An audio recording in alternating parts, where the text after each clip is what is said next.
Selamat pagi Bapak Ibu dan saudara-saudara sekalian. Selamat memulai aktivitas kita untuk pada pagi hari ini. Sebelum kita memulai segala kegiatan kita pada pagi hari ini, marilah kita membaca dan merenungkan firman Tuhan. Firman Tuhan bagi kita pada hari ini didasarkan pada kitab Mazmur 107 ayat 31. Mazmur 107 ayat 31.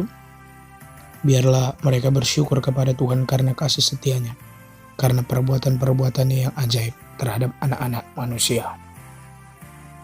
Bapak Ibu saudara-saudara sekalian, pada sebuah cerita dikisahkan ada seorang lelaki yang terdampar di sebuah pulau setelah mengalami insiden.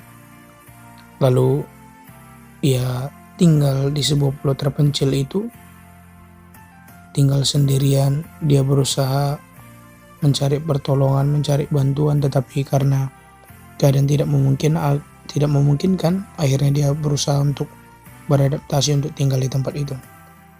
Lalu dia memanfaatkan apa yang ada untuk dimakan, mencari buah-buahan di sekitar pulau tersebut, lalu berusaha menangkap ikan untuk menjadi makanannya.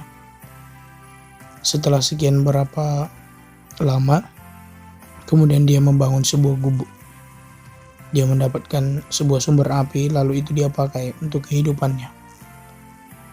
Tetapi pada satu peristiwa, kemudian gubuknya terbakar. Lalu dia merasa begitu terpukul karena gubuknya terbakar. Dia mencoba merenungi segala yang telah terjadi di dalam hidupnya. Dimulai dia terdampar, tinggal sendiri, kesusahan, mencari makan, mencoba beradaptasi menerima keadaan, tetapi kemudian terjadi lagi masalah, yaitu gubuk yang terbakar. Akhirnya dia begitu merasa sedih, bahkan merasa marah kepada Tuhan karena semua peristiwa itu. Dia menganggap bahwa Tuhan tidak mengasihi dia, bahwa Tuhan sedang menghukum dia. Dia begitu marah pada Tuhan karena menurut dia tidak berbuat apa-apa. Lalu di sela-sela kesedihannya, tiba-tiba dia melihat sebuah kapal yang mengarah datang kepada dia. Lalu dia ditolong oleh kapal yang datang itu. Kemudian diselamatkan. Setelah di dalam kapal dia diberi makan, kemudian ditenangkan, dikasih minum. Lalu cerita-cerita tentang pengalamannya. Lalu saking penasarannya, dia bertanya kepada pengisi kapal tersebut. Dia bertanya, "Bapak kok bisa tiba-tiba hadir di pulau ini? Kok tiba-tiba muncul untuk menolong saya?" Lalu pemilik kapal dan pengisinya berkata, "Kami melihat ada asap yang membumbung ke atas. Karena kami tahu sebenarnya pulau itu tidak berpenghuni, tetapi karena kami melihat ada asap mengepul ke atas, lalu kami berinisiatif bahwa mungkin ada orang di situ. Kemungkinan dia terdampar atau telah tinggal di situ." Hal itu kemudian menyadarkan dia, jawaban pengisi kapal itu, pemilik kapal itu menyadarkan dia bahwa ternyata peristiwa yang terjadi di dalam hidupnya, kepahitan itu, ketika gubuknya itu terbakar, yang dianggap bahwa Tuhan sedang marah, sedang menghukum dia, tidak mengasihi dia, ternyata dia salah.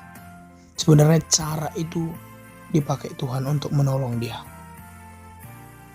Dan kemudian dia tersadar betapa besar perbuatan Tuhan, besar kasih setia Tuhan, dan ternyata Tuhan memperhatikan hidupnya. Demikianlah nats ini juga mengingatkan kita Bapak Ibu dan saudara-saudara sekalian, bahwa nats ini mengajak kita untuk bersyukur kepada Tuhan karena kasih setianya, karena perbuatan-perbuatan yang ajaib terhadap anak-anak manusia. Bapak Ibu dan saudara-saudara sekalian, mungkin di dalam hidup kita akan begitu sulit bersyukur kepada Tuhan di setiap situasi dalam hidup kita. Tetapi sebagaimana dalam cerita tersebut, kita tidak bisa menilai baik buruk apa yang terjadi dalam hidup kita. Sesuatu yang buruk dalam anggapan kita bisa jadi adalah jalan Tuhan untuk kebaikan kita. Maka semua situasi yang ada terjadi di dalam hidup kita, baik suka dan duka, kita harus bersyukur kepada Tuhan bahwa semua peristiwa itu Tuhan izinkan terjadi dalam hidup kita. Dan itu menunjukkan betapa besar kasih setia Tuhan kepada kita dan betapa besar perbuatan-perbuatannya terhadap hidup kita. Maka pemazmur ini mengajak kita untuk bersyukur kepada Tuhan karena kasih setianya. Dan jangan pernah marah pada Tuhan. Tetapi kita harus bersyukur di semua peristiwa yang terjadi. Bisa saja anggapan kita tidak menyenangkan, tetapi ternyata itu jalan Tuhan untuk keselamatan kita. Selamat mensyukuri perbuatan-perbuatan Tuhan di dalam hidup kita. Selamat menyadari segala perbuatan tangan Tuhan di dalam hidup kita. Dan selamat menikmati berkat Tuhan di dalam hidup kita. Bersyukurlah selalu dalam hidup kita. Dan bersyukurlah selalu atas kasih setia dan perbuatan-perbuatan Tuhan di dalam hidup kita. Tuhan memberkati kita. Amin. Anugerah dari Tuhan kita Yesus Kristus, kasih setia dari Allah Bapa dan persekutuan Roh Kudus, itulah kiranya yang menyertai kamu sekalian. Amin.